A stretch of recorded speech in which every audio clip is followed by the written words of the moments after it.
Still with us, trial attorney Christa Ramey. Christa, you and I know from being trial attorneys what a sentencing hearing looks like, but describe what type of evidence might be presented at this sentencing hearing. Well, this is an opportunity one for Ahmaud Arbery's family to be able to talk and give an impact statement, which is pretty powerful in terms of how the victim feels. I'm not sure how much it ever weighs on what the sentencing might ultimately be. Because, as we talked about, the judge did hear and sat through this whole trial and has an understanding of what evidence the jury did hear and the circumstances surrounding the death of Ahmaud Arbery and the crimes that were committed by these three gentlemen. So they will have that opportunity. This will also be an opportunity for each of these defendants to talk about how they feel and the remorse they feel, which I do think plays a role in how a judge ultimately may look at and view the sentencing. But I think that here we're going to see 3 life sentences handed down. Personally, I think based upon what I heard in watching this trial here on court TV, it was just, this was a chase that ended up in a death, and it should have never happened.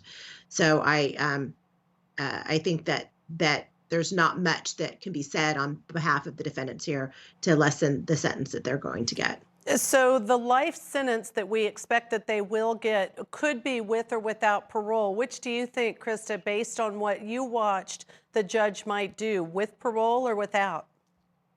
I think for the McMichaels, I think that we're going to see life without parole.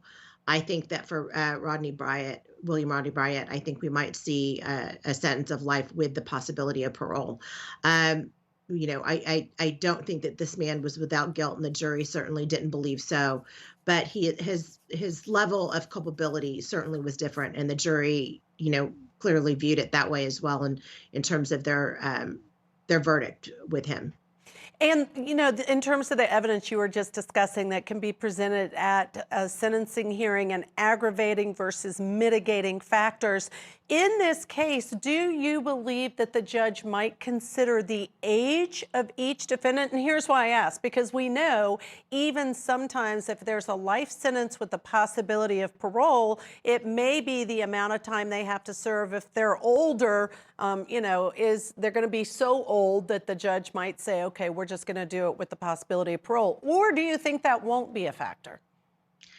I would hope it won't be a factor. I don't believe that it should be a factor because the age of the defendant, while I guess is a mitigating factor to be considered, the crime was still committed by these defendants, regardless of their age. It doesn't change the fact of what they did. So I don't think that it should weigh in a judge's mind.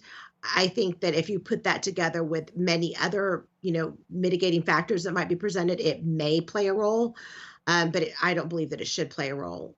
And the judge did sit through this hearing and heard all of the evidence and heard the testimony when he was listening to the son testify about what happened. He's seen the video just like the jury did again and again and again. With all of that knowledge, sometimes I feel like it's a hard battle for defendants to get a lesser sentence, meaning with the possibility of parole, because the judge saw everything the jury saw and the jury convicted all 3 of them. Sure. And like I always say, the judge is our 13th juror there in the courtroom. They are the ones that, can, set aside a verdict in some cases, based upon what they've heard. And here they've heard, pretty compelling evidence, including the video evidence.